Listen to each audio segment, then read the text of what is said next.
आइए देखते हैं उत्तल लेंस का दूसरा भाग में देखेंगे। आज पहला भाग हम लोग देख चुके थे। आज जो भाग देखेंगे यहाँ पे लिखा है लेंसों के द्वारा प्रतिबिंब का बनना।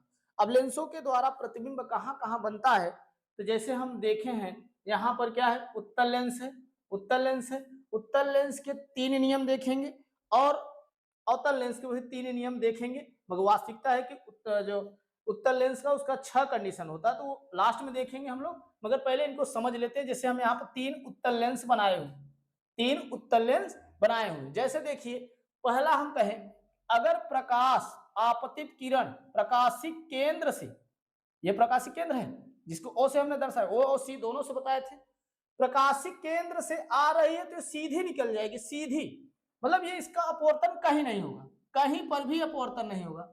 फिर दूसरी बात अगर करें हम, ये दूसरी बात करें, अगर ये मुख्य अक्ष के समानांतर आ रही है, ये मुख्य अक्ष है, मुख्य अक्ष, इसको हम लोग क्या बोले थे, मुख्य अक्ष, मुख्य अक्ष।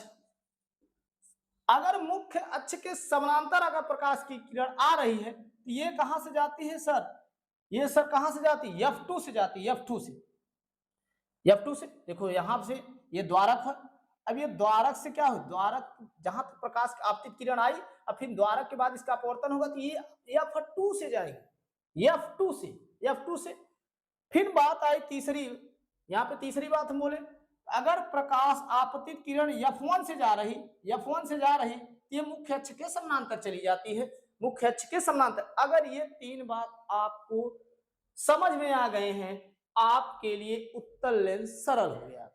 अगर ये तीन बात आपको समझ में आ गई है तो आपके लिए उत्तल लेंस क्या हो गया, सरल हो गया।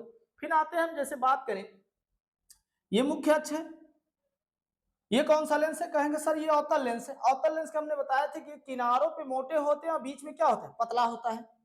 किनारों पे कैसा है, मोटा है, बीच में कैसा है, पतला है। आओ देखते हैं, इसका F2 इधर होता है, F1 उधर होता है, बिल्कुल। हमने इस पर देखे थे, उत्तल लेंस में F1 इधर था, F2 उधर था।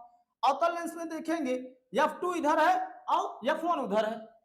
दोनों का मतलब दोनों में क्या है, थोड़ी सी यही अंतर आई कि सर इसका F1 तो इधर है और इसका F1 उधर है। आओ देखते हैं, अगर आपतित किरण प्रकाशिक केंद्र से जा रही, प्रकाशिक केंद्र से जा रही, इसका कोई अपवर्तन नहीं होता, ये सीधे निकल जाती है। देखो आई है, सीधे निकल गई, सीधे निकल गई। फिर दूसरी बात अगर करें, अगर आपतित किरण, आपतित किरण अवतल लेंस में आपतित किरण अगर मुख्य अक्ष के समानांतर आ रही है तो ये क्या होती है, फैल जाती है। फैल गई है, फैल गई। क्या ये मिलेगी, नहीं मिलेगी। फैल गई तो कहां से मिलेगी, ऐसे निकल जा रही है, ऐसे फैल रही, ऐसे। तो जब मिलेगी नहीं, इसको हम लोग पीछे खींचते हैं, पीछे खींचते हैं, पीछे खींचते हैं, तो ये ऐसा प्रतीत होता है कि ये जो किरण जा रही है F2 से जा रही है, F2 से। मतलब हमने कहा था F2 पे खींचे ना, ऐसा लगे कि इधर से जा रही, नहीं, वास्तविकता ये तो मुख्य अक्ष के समानांतर गई थी, ये फैल गई थी। फिर तीसरी बात अगर बोले, तीसरी बात, अगर प्रकाश आपतित किरण ऐसे आ रही, ऐसे आ रही, ये मुख्य अक्ष के समानांतर निकल जाती है। हमने ये प्रकाश को देखे थे, ये ऐसे आई थी मुख्य अक्ष के समानांतर, ये फैल गई थी। इसको खींचे तो F2 पे प्रतीत हो रहा था मिले। मगर अगर प्रकाश ऐसे आ रही है तो ये मुख्य अक्ष के समानांतर निकल जाती है। मगर देखें समानांतर निकल गई तो कहीं मिलेगी, सर नहीं मिलेगी। तो इसको हम क्या खींचते, इसको F1 पे खींचते हैं। ऐसा लगता है कि F1 से जा रही है, हाँ ऐसा लगता है कि F1 से जा रही, मगर ये वास्तविकता नहीं होता, ये आभास होता है, हम लोग को प्रतीत होता है कि जा रही। जैसे इसको प्रतीत हो रहा है, हम लोग खींचे थे तो ऐसा लगता है कि इधर से जा रही, नहीं, ये तो ऐसे गई थी, मुख्य अक्ष के समानांतर तो फैल गई थी। और ये प्रकाश ऐसे आई तो मुख्य अक्ष के समानांतर चली गई।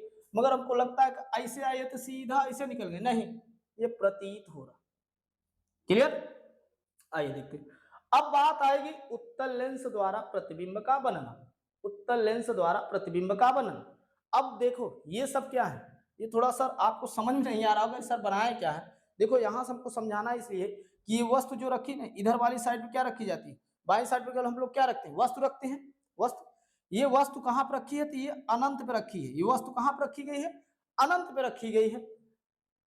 अगर कोई वस्तु अनंत में रखे हम लोग, देखो एक पहली बात तो ये जान लो सर F2 2F1 और 2F2 तो बता दीजिए कैसा। जैसे देखिए ये हमने क्या किए, इसको अगर जैसे ये हमारा क्या है, चाप का नोक है, चाप को नोक लगाने के बाद जहां पे पेंसिल ऐसे चाप किए हैं, ऐसे चाप किए हैं, जहां पे नोक आया है यही 2f1 होता है। फिर अगर इधर से अगर हम ऐसे चाप लगाएंगे, इस पे ऐसे चाप लगाएंगे तो इधर 2f2 हो जाएगा। क्लियर? इसे कहा जाता है एक तरह से, जैसे हम लोग दर्पण में पढ़े थे ना, सी पढ़े थे, वक्रता केंद्र, मतलब ये त्रिज्या एक तरह से मानी जा सकती है, बिल्कुल मानी जा सकती है, क्योंकि वो उसमें हम लोग समझे थे कि जो सी पे होती है वहां से पूरी दूरी क्या हो जाती है, त्रिज्या, मतलब यही तो है।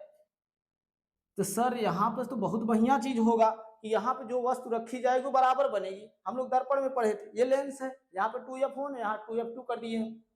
आइए देख लेते हैं, अगर हम लोग वस्तु को कहाँ पे रखे हैं, अनंत पे रखे हैं, और अनंत पे कोई भी वस्तु रखी जाती है, इसका प्रतिबिंब जो बनता है फोकस पे बनता है, मतलब इधर f1 है, इधर f2 है, f2 पे बना। देखो कंडीशन नंबर 1 लिखे, कंडीशन नंबर 1। फिर अगर हम देखें 2f1 के परे रखे हैं, परे मतलब इधर परे, और अनंत के मतलब परे, मतलब 2f1 के परे, अगर इसका यहाँ पे रखे हैं तो दूसरा हम लोग कहाँ रखें, देखो f2 और 2f1 के बीच में बना है, मगर इससे तो ये प्रतिबिंब छोटा लग रहा है ना, हाँ बिल्कुल छोटा लग रहा है। अगर नीचे साइड में कोई प्रतिबिंब बन रहा है तो वास्तविक बनता है। नीचे साइड लेंस में अगर नीचे साइड, लोग पढ़े भी, दर्पण में पढ़े थे, तो अगर वो नीचे साइड बन रहे हैं, वस्तु इधर रखी है और प्रतिबिंब इधर बन रहा है मुख्य से, तो हम लोग कहेंगे कि ये कैसा वास्तविक है। मगर इसके अपेक्षा ये कैसा है सर, छोटा है। अनंत पे जो वस्तु रखी थी सर, ये तो बिंदु के जैसा दिखाई दे रहा है, हाँ वास्तविक है और बिंदु के जैसा है, वास्तविक है और बिंदु के जैसा है। वास्तविक मतलब क्या होती है, उल्टी होती है ना, वास्तविक चीजें कैसी होती है, उल्टी होती है।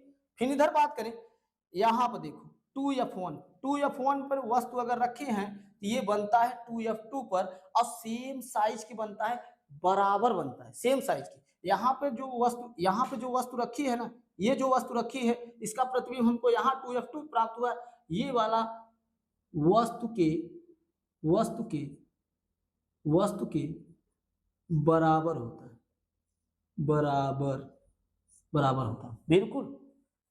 2f1 पे अगर कोई वस्तु रखी है तो 2f2 में बन रही है, वास्तविक बन रही है, वस्तु के बराबर बन रही है। अब आओ सर, 2f1 और f1 के बीच में वस्तु को रखे हैं, देखो इधर वस्तु सब बराबर दिख रही है। अगर ये कहां बनेगा सर, 2f2 के परे बनता है, मगर इससे बड़ा बनता है, इससे बड़ा बनता है। इस वस्तु से इसका प्रतिबिंब जो बनेगा वो कैसा बनेगा सर, बड़ा बनेगा। फिर आई है सर पांचवी कंडीशन, हम लोग देखे हैं पांचवी कंडीशन हम लोग बात करेंगे। पांचवी कंडीशन, f1 पे वस्तु रखे हैं, f1 पे, अब देखें सर f1 पे अगर कोई वस्तु रखे हैं तो इसका प्रतिबिंब अनंत में बनता है। देखो अनंत पे हमने बड़ी दिखाए हैं, अनंत पे बनता है, अनंत पे बनता है, और वस्तु से बहुत बड़ा बनता है, वास्तविक है, उल्टा है। उल्टी चीजें कैसी होती, वास्तविक होती। अनंत पे बना और इस वस्तु से बहुत बड़ा बना है। फिर आया सर छठी कंडीशन। अब छठी कंडीशन हम लोग दर्पण में पढ़े थे कि सर दर्पण में तो पीछे बन रहा था, क्या इधर भी पीछे बनेगा, नहीं, गलत हो जाएंगे आप अगर इधर कर दिए तो। लेंस में उसी साइड में बनता है, उसी साइड में बनता है। मान लो इधर है, इसके अपेक्षा यहां पर भी बन सकता है, यहां पर भी बन सकता है, यहां पर भी बन सकता है, मगर इसके अपेक्षा जो प्रतिबिंब बनेगा ये बड़ा बनेगा। तो चलो हम मान लेते हैं कि यहां पे बना रहे हैं सर, ये छठवीं कंडीशन का प्रतिबिंब है, प्रतिबिंब है। ये सब क्या थी, वस्तु थी, ये क्या है, प्रतिबिंब है। तो छठी कंडीशन का जो प्रतिबिंब हमको प्राप्त हुआ, इधर ही प्राप्त हुआ। अब हम लोग जो देखेंगे ना, हम लोग देखेंगे अब एक एक उत्तल लेंस पढ़ना है तो उत्तल लेंस का एक एक 6 स्थितियां, जैसे 6 स्थितियां हम देखे हैं, और 6 के 6 स्थितियां हम लोग को एक एक करके देखना है और डिटेल से देखना है। जैसे हम कहेंगे कि वस्तु अनंत पर स्थित हो, वस्तु कहाँ होगी, अनंत पर स्थित होगी, तो हम लोग उसका आगे का वीडियो से करेंगे और वहीं से स्टार्ट करेंगे। पहली स्थिति से, दूसरी स्थिति, तीसरी स्थिति, चौथी स्थिति, पांचवी, छठवीं, सबके एक एक करके हम लोग पढ़ेंगे। तो आपको अगर वीडियो पसंद आया हो तो आप लाइक करिए, शेयर करिए, कमेंट करिए। धन्यवाद।